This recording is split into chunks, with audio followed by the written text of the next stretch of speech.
On va commencer tout de suite avec une entreprise qui s'appelle Anamnèse, qui va nous proposer une solution pour réguler le flux de patients et optimiser notre temps administratif. C'est un très très beau programme, bienvenue. Merci. Euh, donc, bonjour à toutes et à tous, je suis Jérôme Bourreau, je suis le fondateur d'Anamnèse. Donc, c'est une société qui a été créée il y a maintenant 5 ans à l'École Polytechnique. Et notre objectif, c'est de fluidifier les parcours patients grâce au digital et à l'intelligence artificielle en valorisant les nombreux temps d'attente des patients pour générer du temps médical. Donc, je remercie la SFMU de nous avoir conviés à cette présentation et merci beaucoup pour ce congrès qui est très beau et bien rempli. Donc, comme on va le voir tout de suite sur notre site, je vous montre ici une petite application de comment fonctionne Anamnèse. Donc, en fait, l'idée, c'est que le patient, en arrivant aux urgences, il va d'abord scanner un code barre à l'intérieur de la salle d'attente, ce qui va lui permettre de faire lui-même sa préadmission. Donc, nous, à partir de tous les éléments qu'on va pouvoir obtenir de la part du patient, on va réussir à calculer l'INS. Donc, c'est identifier, faire l'identitovigilance du patient, structurer le dossier patient, lui demander de scanner sa carte d'identité, sa carte vitale. Alors, bien évidemment, tous les patients ne vont pas être capables de le faire, mais une bonne partie des patients savent le faire aujourd'hui. D'ailleurs, vous regardez dans les salles d'attente, très souvent les patients sont déjà sur leur smartphone. L'idée, c'est que sur leur smartphone, tant qu'à faire, ce serait bien qu'ils puissent vous aider dans vos tâches. Donc ça, c'est sur la première partie qui est la partie administrative. Deuxième partie, on a, une fois que le patient a été admis, validé, on va ensuite aller poser des questions aux patients, alors toujours en multilingue, c'est-à-dire qu'on travaille en 10 langues. On va aller poser des questions aux patients pour essayer de mapper la French.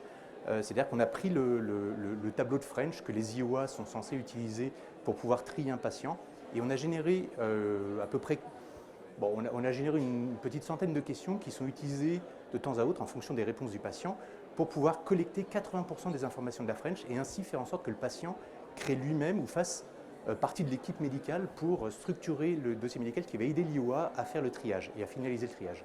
Et donc, lorsque l'infirmière va récupérer le patient en salle d'attente, elle va finaliser l'entretien, elle va vérifier les réponses du patient, finaliser l'entretien et à partir de ça, valider le questionnaire French.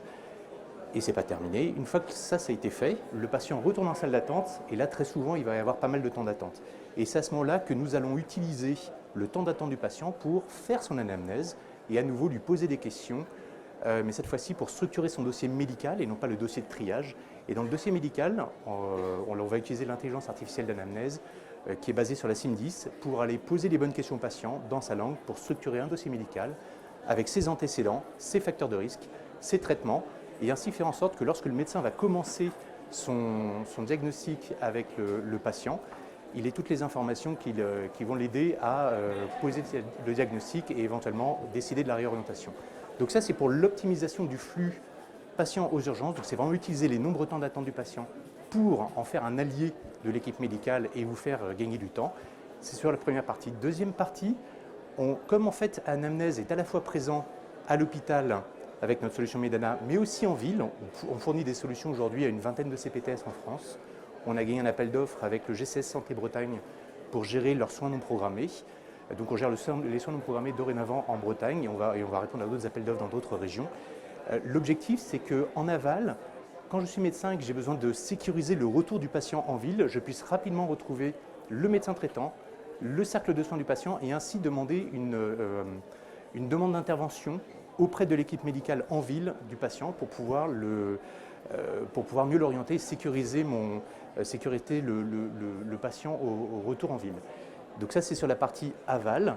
Et il y a un projet qui est beaucoup plus expérimental, qui est en amont, qui consisterait en fait à utiliser le questionnaire qu'on utilise aujourd'hui dans le triage des urgences pour pouvoir qualifier le patient avant même qu'il parte de chez lui pour aller à l'hôpital, pour justement, de manière protocolisée entre l'hôpital et la CPTS, aider le patient à le guider sur est-ce qu'il faut effectivement qu'il aille à l'hôpital ou est-ce qu'en fait, eu égard à son triage qu'on a automatisé, est-ce que le patient ne peut pas être juste orienté vers un soin non programmé qui est disponible dans 2 heures en ville. Voilà. Donc je suis maintenant à votre disposition pour vos questions. Donc vraiment ce qu'il faut retenir de l'anamnèse, c'est utiliser les temps d'attente du patient, et il y en a beaucoup à l'hôpital, pour être capable d'en faire un allié de vos équipes.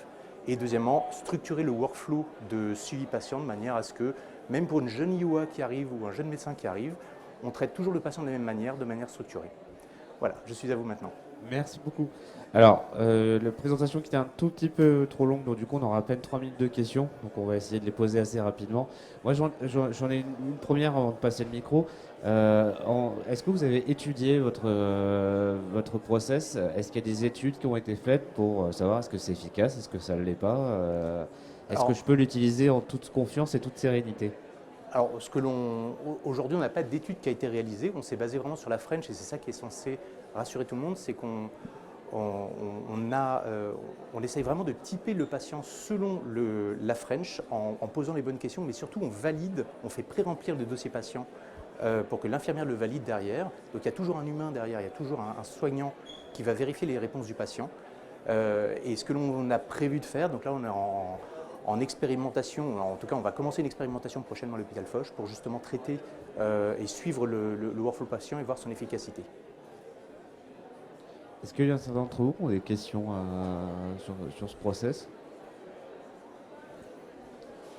Alors, moi, une autre question aussi avant de vous laisser tranquille. Est-ce que ça s'intègre avec mes logiciels du quotidien? Alors aujourd'hui on s'interopère en priorité avec le DPI de l'hôpital, donc typiquement avec l'hôpital Foch que l'on fait sur un autre service qui est le service ORL. Toutes les informations qu'on collecte de la part du patient pour structurer son dossier médical, on va les interopérer avec leur DPI. Donc ça c'est un premier mode d'interopérabilité en HL7. Le deuxième mode d'interopérabilité, c'est effectivement si on va se connecter à du Résurgence, à du Easily, pour justement renvoyer les données structurées du patient dans le logiciel médical. On sait faire les deux. Aujourd'hui, on a interopéré avec plusieurs systèmes. D'accord. Surtout avec les SAS et avec les SNP. Et sur les retours que vous avez, est-ce que les patients qui l'utilisent, est-ce qu'ils en sont satisfaits ou pas? Parce que je vais poser une question très bête, hein. Moi, quand je vais sur Amazon, que je vais retourner une commande et que je tombe sur le logiciel robot, je suis pas très content. Moi, je vais avoir quelqu'un directement en face et au téléphone. Alors, aujourd'hui, on est déployé, alors pas aux urgences, on n'a pas assez de retours aux urgences, par contre, on a beaucoup de retours en gériatrie. Aux hospices civils de Lyon, notre logiciel est utilisé aux hospices civils de Lyon pour faire du triage en gériatrie. Et aujourd'hui, le retour, c'est qu'en fait, ça occupe les patients, ça nous permet de rendre le patient vraiment acteur de son parcours et de manière utile. Et en même temps, ça valorise ce temps auprès de l'équipe médicale. Donc aujourd'hui, les retours qu'on a, c'est que c'est plutôt efficace. Et effectivement, ce n'est pas fait pour tout le monde, mais il y a beaucoup de patients qui ne demandent que ça, hein, qui sont sur leur smartphone en salle d'attente. Qui ont le sentiment de déjà être pris en charge alors qu'ils attendent. Je pense que c'est à peu près ça. Exactement, on le fait participer dans l'équipe. Bah écoutez, merci. On va marquer juste une micro-pause. Et je suis disponible juste ici, dans au salon, le centre d'anamnèse ici. On reprend dans à peine une minute avec la prochaine société, hein.